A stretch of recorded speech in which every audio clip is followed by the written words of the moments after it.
ಪ್ರೀತಿಯ ದ್ವಿತೀಯ PUC online ತರಗತಿ ವಿದ್ಯಾರ್ಥಿಗಳಿಗೆ ಸುಸ್ವಾಗತವನ್ನು ಕೋರಿ, ಈಗಾಗಲೇ ನೀವು ಪ್ರಥಮ ಪಿಯುಸಿಯಲ್ಲಿ ಪ್ರಪಂಚದ ಇತಿಹಾಸದ ಬಗ್ಗೆ ಸಾಕಷ್ಟು ಸೌಲಭ್ಯಗಳನ್ನು ತಿಳ್ಕೊಂಡಿದ್ದೀರಿ. ಪ್ರಸ್ತುತ ವರ್ಷದಲ್ಲಿ ಭಾರತದ ಇತಿಹಾಸ ಅದನ್ನ ನೀವು ಸುದೀರ್ಘವಾಗಿ ತಿಳ್ಕೊಳ್ತಾ ಇದ್ದೀರಿ. ಈಗಾಗಲೇ 4 ಅಧ್ಯಾಯಗಳನ್ನ, ಅದರಲ್ಲಿ ಉಪ ಅಧ್ಯಾಯಗಳನ್ನ ಸವಿರವಾಗಿ ತಿಳ್ಕೊಂಡಿದ್ದೀರಿ. ಮೊದಲನೇ ಅಧ್ಯಾಯದಲ್ಲಿ ಭಾರತದ ಅರ್ಥ, ಮೇಲ್ಮೈ ಲಕ್ಷಣಗಳು, ಭೌಗೋಳಿಕ ಲಕ್ಷಣಗಳು. ಎರಡನೇ ಅಧ್ಯಾಯದಲ್ಲಿ ಶಿಲಾಯುಗ ಮತ್ತು ಅದಕ್ಕೆ ಸಂಬಂಧಪಟ್ಟಂತ ವಿಚಾರಗಳು. ಮೂರನೇ ಅಧ್ಯಾಯದಲ್ಲಿ ಸಿಂಧೂ ಬಯಲಿನ ನಾಗರಿಕತೆ ಮತ್ತು ನಾಗರಿಕತೆಯ ಲಕ್ಷಣಗಳು, ಜನಜೀವನ ಮತ್ತು ಅದರ ಅಂತ್ಯ ಇದನ್ನು ತಿಳ್ಕೊಂಡ್ರೆ. 4ನೇ ಅಧ್ಯಾಯದಲ್ಲಿ ವೈದಿಕ ಸಂಸ್ಕೃತಿ, ವೈದಿಕ ಕಲ್ಚರ್ ಪೀರಿಯಡ್ ಇದನ್ನು ತಿಳ್ಕೊಳ್ತೀರಿ.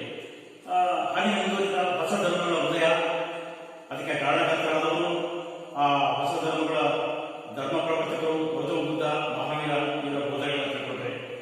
ಅದಾದ್ಮೇಲೆ ಮೌರ್ಯರು ಪ್ರಥಮ ಸಾಮ್ರಾಜ್ಯವನ್ನ ಭಾರತದಲ್ಲಿ ಸಂಸ್ಥಾಪನೆ ಮಾಡುವಂತ ವ್ಯಕ್ತಿಗಳನ್ನು ತಿಳ್ಕೊಂಡಿದ್ದೇವೆ. ಪ್ರಸ್ತುತ ಇಂದಿನ ತರಗತಿಯಲ್ಲಿ ನಾವು ಗುಪ್ತರ ಬಗ್ಗೆ ಪ್ರಸ್ತಾಪವನ್ನ ಮಾಡಲಿಕ್ಕೆ ಈಗ ಕೊಟ್ಟಿದ್ದೀವಿ. ಈ ಗುಪ್ತರು ಬರೋದಕ್ಕಿಂತ ಹಿಂದೆನೆ ಉತ್ತರ ಭಾರತದಲ್ಲಿ ಸಾಕಷ್ಟು ಮನೆತನಗಳು, ವಾಕಾಟಕರು, ನಾಗರು, ಮೌಖರಿಗಳು ಮತ್ತು ಗುಪ್ತರು ಇವರು ತಮ್ಮ ತಮ್ಮಲ್ಲಿ ಕಚಾಟವನ್ನ ನಡೆಸುತ್ತಿದ್ದರು. ಈ ಕಚಾಟ ಆಗ್ತಕ್ಕಂಥ ಸಂದರ್ಭದಲ್ಲಿ ಒಂದು ಐಕ್ಯತೆ ಇರತಕ್ಕಂಥ ಒಂದು ಭಾವನೆ ಬಂದು ಒಂದು ಸಾಮ್ರಾಜ್ಯದ ಸ್ಥಾಪನೆ ಆಗಬೇಕಾದಂಥದ್ದು ಅನಿವಾರ್ಯ ಆಯಿತು. ಅದೇ ಒಂದು ಸಂದರ್ಭದಲ್ಲಿ ಸಾಮಾನ್ಯ ಶಕ 300ರಲ್ಲಿ ಗುಪ್ತರು ಒಂದು ಪ್ರಬಲ ಸಾಮ್ರಾಜ್ಯವಾಗಿ ಅಲ್ಲಿ ಒಂದು ಸಾಮ್ರಾಜ್ಯವನ್ನ ಕಟ್ಟಲಿಕ್ಕೆ ಪ್ರಾರಂಭವನ್ನ ಮಾಡ್ತಾರೆ. ಇಲ್ಲಿ ನಾವು ಧರ್ಮ, ಸಾಹಿತ್ಯ, ವಿಜ್ಞಾನ, ಕಲೆ, ವಾಸ್ತುಶಿಲ್ಪ ಈ ಕ್ಷೇತ್ರಗಳಲ್ಲಿ ಕೊಟ್ಟಂತ ಸುಧಾರಣೆಗಳು ಇದೆಲ್ಲವನ್ನು ಪರಿಗಣನೆ ಮಾಡಿ ಗುಪ್ತ ಸಾಮ್ರಾಜ್ಯದ ಇತಿಹಾಸವನ್ನ ಸುವರ್ಣ ಯುಗ ಅಂತ ನಾವು ಕರಿತೀವಿ. The golden age of Guptas ಅಂತ ಹೇಳಿ. ಈಗ ನಾವು ಮೂಲಾಧಾರಗಳ ಬಗ್ಗೆ ನಾವು ಚರ್ಚೆ ಮಾಡೋಣ.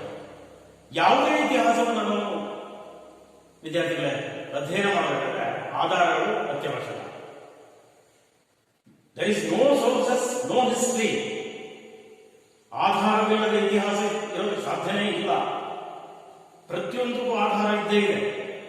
ಅದು ಲಿಟರರಿ ಸೋರ್ಸಸ್ ಆಗ್ಬೋದು, ಆರ್ಕಿಯಾಲಜಿಕಲ್ ಸೋರ್ಸಸ್ ಆಗ್ಬೋದು, ಅಥವಾ ಸಂಬಂಧ ಯಾವುದೇ ಆಗ್ಬೋದು.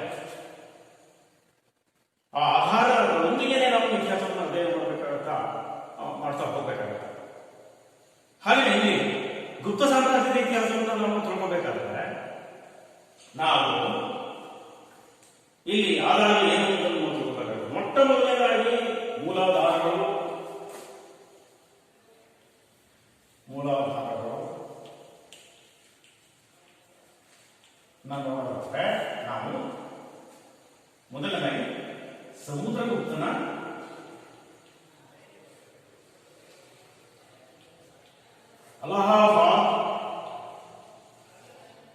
ಅಲಹಾಬಾದ್ ಸ್ತಂಭ ಶಾಸನ, ಅಲಹಾಬಾದ್ ಸ್ತಂಭ ಶಾಸನ. ಹಾಗೆ ಎರಡನೇದು ಕಾಳಿದಾಸನ ಕೃತಿಗಳು.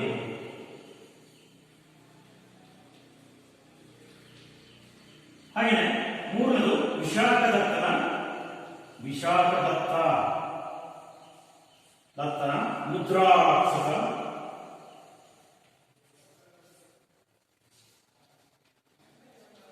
ಮುದ್ರಾರಾಕ್ಷಸ, ಮತ್ತು ದೇವಿ ಚಂದ್ರಗುಪ್ತಂ. ಹಾಗೆ ನಾಲ್ಕನೇದು ರಾಜಶೇಖರನ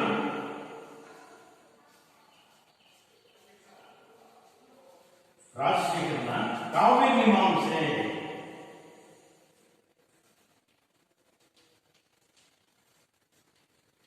ಹಾಗೆ ಐದನೇ ಆಧಾರ ಅಂತ ಹೇಳಿದ್ರೆ ಅದು ಪಾಲಿಯಾನ್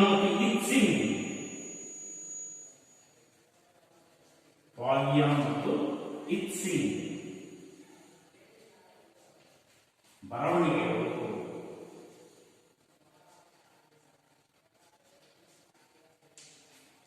ಪ್ರಿಯ ವಿದ್ಯಾರ್ಥಿಗಳೇ, ಇಷ್ಟು ನಮಗೆ ಗುಪ್ತರ ಬಗ್ಗೆ ತಿಳ್ಕೊಂಡು ಇರ್ತಕ್ಕಂಥ ಮೂಲಾಧಾರಗಳು ಸಮುದ್ರಗುಪ್ತರ ಅಲಹಾಬಾದ್ ಸಮಶಾಸನ, ಕಾಳಿದಾಸನ ಕೃತಿಗಳು, ವಿಶಾಖದತ್ತನ ಮುದ್ರಾರಾಕ್ಷಸ ಮತ್ತು ದೇವಿ ಚಂದ್ರಗುಪ್ತಂ, ರಾಜಶೇಖರನ ಕಾವ್ಯ ಮೀಮಾಂಸೆ, ಪಾವಿಯಾನ್ ಮತ್ತು ಇತ್ಸಿಂಗ್ರ ಬರವಣಿಗೆಗಳು.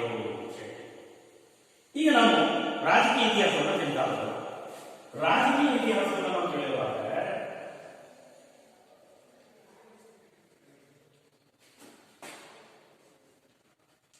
ಮೊದಲನೇದಾಗಿ ಶ್ರೀಗುಪ್ತ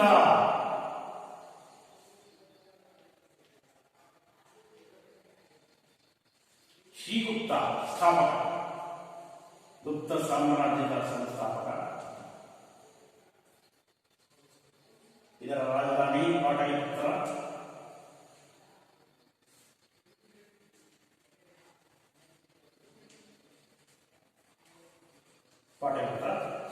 ಸ್ಥಾಪಕ ಶ್ರೀಗುಪ್ತ. ಆಮೇಲೆ ಅವನ ಮಗ ಘಟೋತ್ಕಚ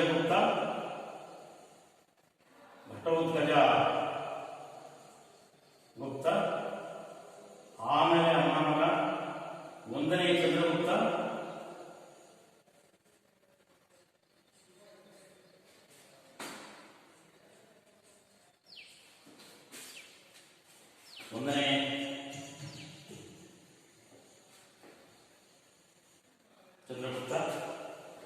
ನಂತರ ಅವನ ಮಗ ಸಮುದ್ರಗುಪ್ತ.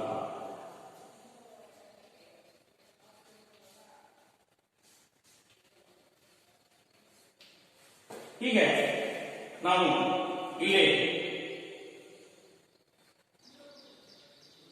ಶ್ರೀಗುಪ್ತನಿಂದ ಪ್ರಾರಂಭವಾದಂತಹ ಗುಪ್ತ ಸಾಮ್ರಾಜ್ಯ, ತದನಂತರದಲ್ಲಿ ಘಟೋತ್ಕಚ ಗುಪ್ತ, ಆಮೇಲೆ ಬಂದಂತಹ ಆತನ ಮಗ 1ನೇ ಚಂದ್ರಗುಪ್ತ. 1ನೇ ಚಂದ್ರಗುಪ್ತನ ಕಾಲದಲ್ಲಿ ಸಾಮಾನ್ಯ ಶಕ 320ರಲ್ಲಿ ಗುಪ್ತ ಶಕೆ ಪ್ರಾರಂಭವಾಯಿತು. ಗುಪ್ತ ಶಕೆ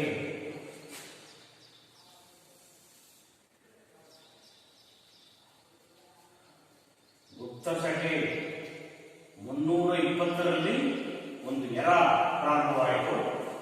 ಅದು 1ನೇ ಚಂದ್ರಗುಪ್ತನ ಕಾಲದಲ್ಲಿ. ನಂತರದಲ್ಲಿ ಆತನು ಲಿಚ್ಛವಿಯುಂಚಿದ ಕುಮಾರದೇವಿಯನ್ನು ಮದುವೆಯಾಗಿ ಅವನು ತನ್ನ ತಾನು ಭದ್ರಪಡಿಸ್ಕೊಳ್ತಾನೆ.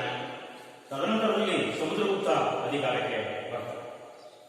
ಸಮುದ್ರಗುಪ್ತ ಗುಪ್ತ ವಂಶದಲ್ಲಿ ಅತ್ಯಂತ ಶ್ರೇಷ್ಠನಾದಂಥ ಅರಸ, ಶ್ರೇಷ್ಠ ದೊರೆ. ಸುಮಾರು ಸುದೀರ್ಘವಾಗಿ 400 ವರ್ಷಗಳ ಕಾಲ ಅವನು ಆಳ್ವಿಕೆಯನ್ನ ಮಾಡ್ತಾನೆ. 335ರಿಂದ 375ರವರೆಗೆ 40 ವರ್ಷಗಳ ಕಾಲ ಅವನು ಆಳ್ವಿಕೆಯನ್ನ ಮಾಡ್ತಾನೆ. ಇಲ್ಲಿ ನಾವು ಸಮುದ್ರಗುಪ್ತನ ದಿಗ್ವಿಜಯಗಳನ್ನ ನಾವು ಕಾಣಬೇಕಾಗುತ್ತೆ. ಸಮುದ್ರಗುಪ್ತ ಆದ ತಕ್ಷಣವೇ ಆತನ ದಿಗ್ವಿಜಯಗಳು. ಆತನ ದಿಗ್ವಿಜಯಗಳನ್ನು 4 ರೀತಿಯಲ್ಲಿ 4 ಸ್ಟೆಪ್ನಲ್ಲಿ ನಾವು ತಿಳ್ಕೊಳ್ತೀವಿ ವಿದ್ಯಾರ್ಥಿಗಳು. ಮೊದಲನೇದು ಉತ್ತರ ಭಾರತದ ದಂಡಯಾತ್ರೆ, 2ನೇದು ಅರಣ್ಯ ಪ್ರದೇಶಗಳ ಮೇಲಿನ ದಂಡಯಾತ್ರೆ, 3ನೇದು ದಕ್ಷಿಣ ಭಾರತದ ದಂಡಯಾತ್ರೆ, 4ನೇದು ಗಡಿ ರಾಜ್ಯಗಳ ಮೇಲಿನ ಆಕ್ರಮಣ.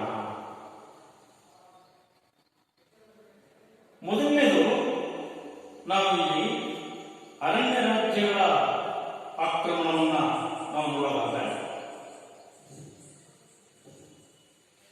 ಇಲ್ಲಿ ಪ್ರಾರಂಭದಲ್ಲಿ ಉತ್ತರದಲ್ಲಿ ಆರ್ಯವರ್ತ ಎಂಬತಕ್ಕಂಥ ಒಂದು ಪ್ರದೇಶ ಇತ್ತು.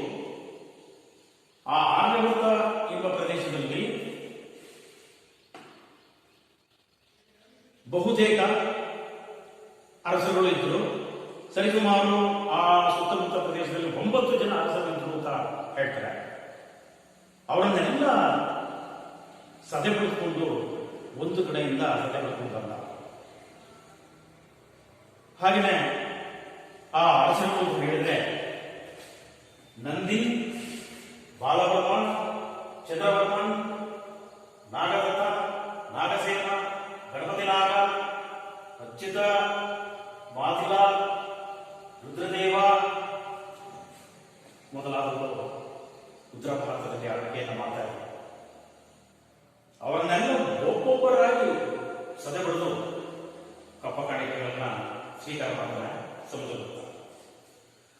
ಹೀಗೆ ಅವನು ಗಂಗಾನದಿಯ ಆಸುಪಾಸಿನ ಜೊತೆಗಳೆಲ್ಲ ಸೋಲಿಸಿ ಉತ್ತರ ಭಾರತದ ದಂಡಯಾತ್ರೆಯನ್ನು ಅತ್ಯಂತ ಯಶಸ್ವಿಯಾಗಿ ಪರಿಪೂರ್ಣಗೊಳಿಸಿದರು. ನಂತರದಲ್ಲಿ ಸಮುದ್ರಗುಪ್ತ ಅರಣ್ಯ ರಾಜ್ಯಗಳ ಮೇಲಿನ ಆಕ್ರಮಣ,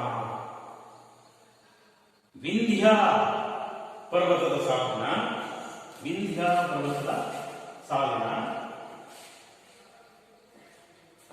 ನೋಡಿ ಇದು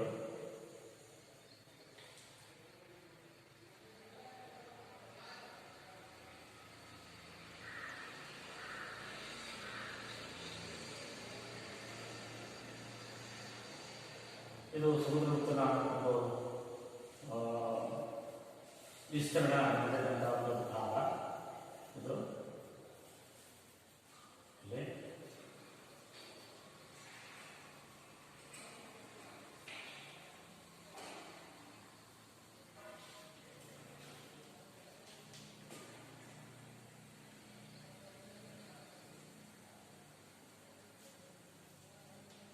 ಅಲಹಾಬಾದ್ ಸಮುದ್ರಗುಪ್ತನ ಕಾಲದ ಒಂದು ಭಾಗ.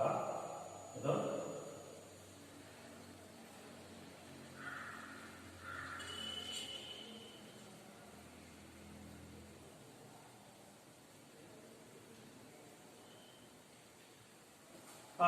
ವಿದ್ಯಾರ್ಥಿಗಳ ಮತ್ತೆ ನಾವು ಮುಂದುವರಿಸೋಣ. ಅರಣ್ಯ ರಾಜ್ಯಗಳ ಪ್ರದೇಶಗಳಾದಂತಹ ಜಬಲ್ಪುರ, ರೇವಾ, ನಾಗಪುರ, ರಫೇಲ್ ಖಂಡ ಈ ಭಾಗಗಳನ್ನ ಸಮುದ್ರಗುಪ್ತ ವಶಪಡಿಸಿಕೊಳ್ತಾನೆ. ಅಂದ್ರೆ ಅರಣ್ಯ ರಾಜ್ಯಗಳ ಸುತ್ತಮುತ್ತಲು ಇರ್ತಕ್ಕಂಥ ಆ ಹಸಿರುಗಳ ಪ್ರಾಬಲ್ಯವನ್ನು ಕಡಿಮೆ ಮಾಡಿ ತನ್ನದೇ ಆದಂತಹ ಒಂದು ಸಾಮ್ರಾಜ್ಯವನ್ನು ವಿಸ್ತರಣೆ ಮಾಡ್ತಾ ಹೋಗ್ತಾನೆ. ಹೀಗಾಗಿ ಅರಣ್ಯ ರಾಜ್ಯಗಳ ಆಕ್ರಮಣ ಕೂಡ ಅತ್ಯಂತ ಯಶಸ್ವಿಯಾಗಿ ಆಗುತ್ತೆ. ಮೂರನೇದು ದಕ್ಷಿಣ ಭಾರತದ ದಂಡಯಾತ್ರೆ. ಈ ದಕ್ಷಿಣ ಭಾರತದ ದಂಡಯಾತ್ರೆ ಅವನು ಸರಿಸುಮಾರು 3,000 ಮೈಲಿ ತನ್ನ ಸೈನ್ಯವನ್ನು ಕಟ್ಟಿಕೊಂಡು 3,000 ಮೈಲಿ ದೂರದ ಪ್ರಯಾಣವನ್ನು ಕ್ರಮಿಸಿಕೊಂಡು ಅವನು ದಕ್ಷಿಣಕ್ಕೆ ಬರ್ತಾನೆ. ಬಹುತೇಕ ತಮಿಳುನಾಡಿನವರೆಗೆ ಸಮುದ್ರಗುಪ್ತ ಬಂದಿದ್ದ ಅಂತ ಇತಿಹಾಸಕಾರರಲ್ಲಿ ಹೇಳ್ತಾರೆ. ದಕ್ಷಿಣ ಭಾರತಕ್ಕೆ ಬಂದಾಗ ಇಲ್ಲಿ 12 ಜನ ಅರಸರು ಅಧಿಕಾರವನ್ನು ಮಾಡ್ತಾ ಇದ್ರು.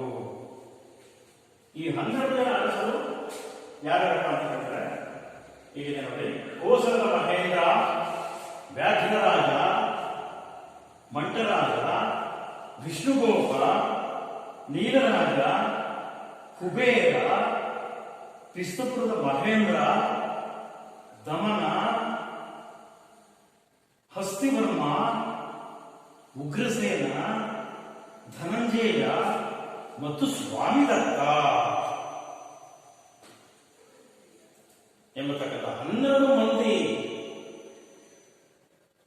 ರಾಜರುಗಳು ಆಳ್ವಿಕೆಯನ್ನು ದಕ್ಷಿಣ ಭಾರತದಲ್ಲಿ ನಡೆಸ್ತಾ ಇರ್ತಾರೆ. ಅವರನ್ನೆಲ್ಲವೂ ಬದಲಾಯಿಸಿದ ಬಿಡ್ಕೊಂಡು ಬರ್ತಾನೆ ಸಮುದ್ರಗುಪ್ತ. ಅವರಿಂದ ಕಪ್ಪಕಾಣಿಕೆಗಳನ್ನು ಸ್ವೀಕಾರ ಮಾಡ್ತಾನೆ. ಮತ್ತೆ ಅದೇ ಸ್ಥಾನದಲ್ಲಿ ಅವರು ಮುಂದುವರಿಯುವಂತೆ ಆದೇಶವನ್ನು ಕೊಡ್ತಾನೆ. ನಿಮ್ಮ ಸ್ಥಾನದಲ್ಲಿ ಹಾಗೆ ಮುಂದುವರೆದು ಬನ್ನಿ, ನಮಗೆ ಕಪ್ಪಕಾಣಿಕೆಗಳು ಬಂದ ಸಾಕು, ನೀವು ನಮ್ಮ ಮಾಂಡವಿಕ ದೊರೆಗಳಾಗಿ ಇತರ ಸಾಕು. ಇದು ರಾಜತಂತ್ರ. ಅಂಥ ರಾಜತಂತ್ರದಲ್ಲಿ ಬಹಳ ಅಪ್ರತಿಮನಾಗಿದ್ದ ಸಮುದ್ರಗುಪ್ತ. ಹೀಗಾಗಿ ದಿಗ್ವಿಜಯಗಳಲ್ಲಿ ದಕ್ಷಿಣ ಭಾರತದ ದಂಡಯಾತ್ರೆಯನ್ನ ಅತ್ಯಂತ ಯಶಸ್ವಿಯಾಗಿ ಮುಗಿಸಿದಂತ ಸಮುದ್ರಗುಪ್ತ 12 ಜನ ಅರಸರುಗಳನ್ನ ಸೋಲಿಸಿ ನಂತರದಲ್ಲಿ ಗಡಿ ರಾಜ್ಯಗಳ ಮೇಲಿನ ಆಕ್ರಮಣವನ್ನ ಮಾಡ್ತಾರೆ. ಗಡಿ ರಾಜ್ಯಗಳು ಗಡಿ ಪಾಟಲಿಪುತ್ರ ರಾಜಧಾನಿ ಮತ್ತು ಇವರ ಉತ್ತರ ಭಾರತದ ಗಡಿ ಪ್ರದೇಶಗಳ ಗಡಿಯಂಚಿನಲ್ಲಿದ್ದಂಥ ಅಸ್ಸಾಂ, ಕಾಮರೂಪ,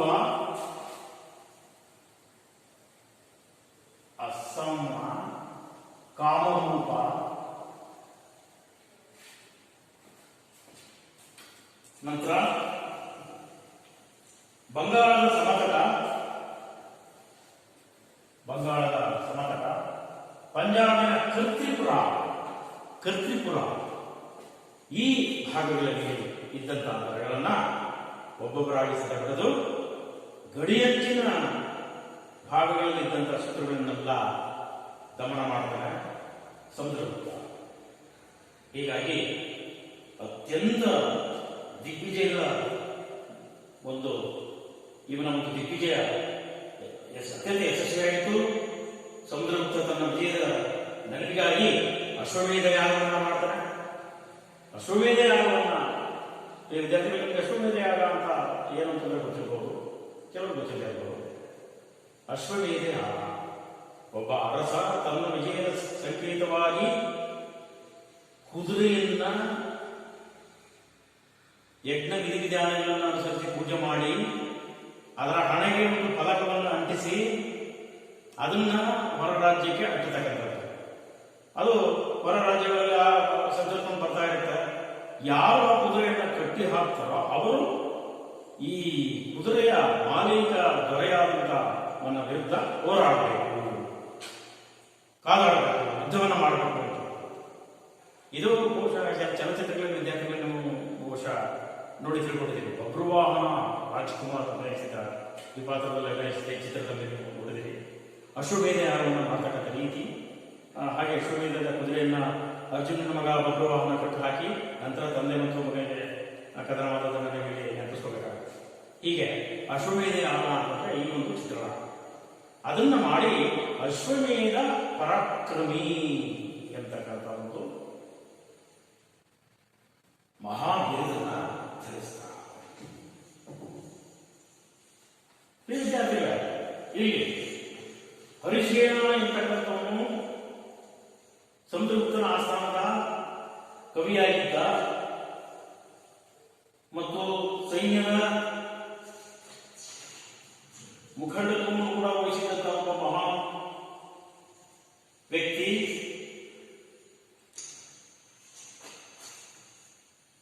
ಇಲ್ಲಿ ಹರಿಶೇನ ಅಲಹಾಬಾದ್ ಶಿಲಾಸ್ತಂಭ ಶಾಸನದಲ್ಲಿ ಸುದೀರ್ಘವಾಗಿ ಈತನ ದಂಡಯಾತ್ರೆಗಳನ್ನು ನಮಗೆ ಸಾಕಷ್ಟು ತಿಳಿಸಿಕೊಡ್ತಾನೆ. ಹರಿಶೇನನ ಅಲಹಾಬಾದ್ ಶಿಲಾಸ್ತಂಭ ಶಾಸನ ನಮಗೆ ಸಾಕಷ್ಟು ಮೂಲಾಧಾರಗಳ ಬಗ್ಗೆ ಆಗಿದೆ, ಆಳ್ವಿಕೆಯ ಬಗ್ಗೆ ಆಗಿದೆ, ಸಾಹಿತ್ಯದ ಬಗ್ಗೆ ಆಗಿದೆ, ಕಲೆ ಮತ್ತು ವಾಸ್ತುಶಿಲ್ಪದ ಬಗ್ಗೆ ಆಗಿದೆ ಮತ್ತು ದಂಡಯಾತ್ರೆಗಳ ಬಗ್ಗೆ ಆಗಿದೆ. ನಮಗೆ ಸಾಕಷ್ಟು ತಿಳ್ಕೊಳ್ಳಬೇಕಂತ ಒಂದು ಸಮಗ್ರವಾದ ಆಧಾರ ಇಲ್ಲಿ ನಾವು ತಿಳ್ಕೊಬೇಕಾಗುತ್ತೆ. ಅಂತಿಮವಾಗಿ ಇವನು ಅಶ್ವಮೇಧ ಪರಾಕ್ರಮ ಎಂಬುದನ್ನು ಧರಿಸಿದಂತ ಸಮುದ್ರಗುಪ್ತ ಅದರ ಸಾಂಕೇತಿಕವಾಗಿ ಅದರ ಸವಿ ನೆನಪಿಗಾಗಿ ಬಂಗಾರದ ನಾಣ್ಯಗಳನ್ನು ಅಚ್ಚು ಹಾಕಿಸ್ತಾ ಸುಮಾರು 8 ರೀತಿಯ ಸಾಂಕೇತಿಕ ನಾಣ್ಯಗಳನ್ನ ಇವನು ಅಚ್ಚು ಹಾಕಿಸ್ತಾ ಅಂತ ಹೇಳ್ತಾರೆ. 8 ರೀತಿಯ ನಾಣ್ಯಗಳನ್ನು ಅಚ್ಚು ಹಾಕಿಸ್ತಾ. ಅದರಲ್ಲಿ ಒಂದರಲ್ಲಿ ಕುದುರೆಗಳ ಲಾಂಛನ ಇರ್ತಕ್ಕಂಥದ್ದನ್ನ ನಾವು ಇವತ್ತು ಕೂಡ ಕಾಣ್ತೀವಿ. ಆ ಕುದುರೆಗಳ ಲಾಂಛನ ಇರ್ತಕ್ಕಂಥ ಬಂಗಾರದ ನಾಣ್ಯಗಳು ನಮಗೆ ಸಾಕಷ್ಟು ಪಳೆಯುಳಿಕೆಗಳಲ್ಲಿ ನಮಗೆ ಸಿಕ್ಕಿದೆ. ಅವರ ಅವಶೇಷಗಳನ್ನು ಅಗದಾಗ ನಮಗೆ ಸಿಕ್ಕಿರ್ತಕ್ಕಂಥ ಒಂದು ಪ್ರಮುಖ ಆಧಾರವಾಗಿದೆ. ಹಾಗೆಯೇ ಇದರ ಸಾಮ್ರಾಜ್ಯ ಉತ್ತರದಲ್ಲಿ ಕಾಶ್ಮೀರದಿಂದ ಹಿಡಿದು ದಕ್ಷಿಣದಲ್ಲಿ ತಮಿಳುನಾಡಿನವರೆಗೆ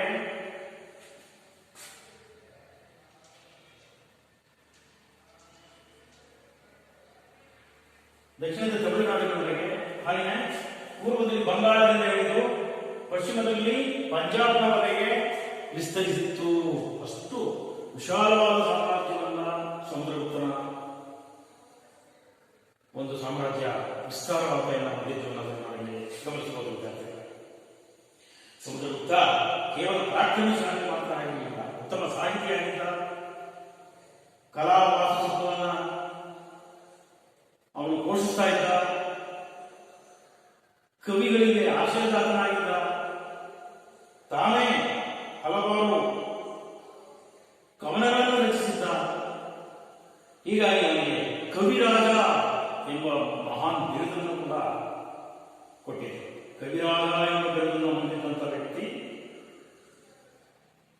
ಸಮುದ್ರಗುಪ್ತ. ಈತನ ಆಸ್ಥಾನದಲ್ಲಿ ಮಹಾನ್ ವಿದ್ವಾಂಸನಾದಂತಹ ಹರಿಶೇಣ ಆಗಿರ್ತಕ್ಕಂಥದ್ದನ್ನ ಈಗಾಗಲೇ ಹೇಳ್ತಾರೆ.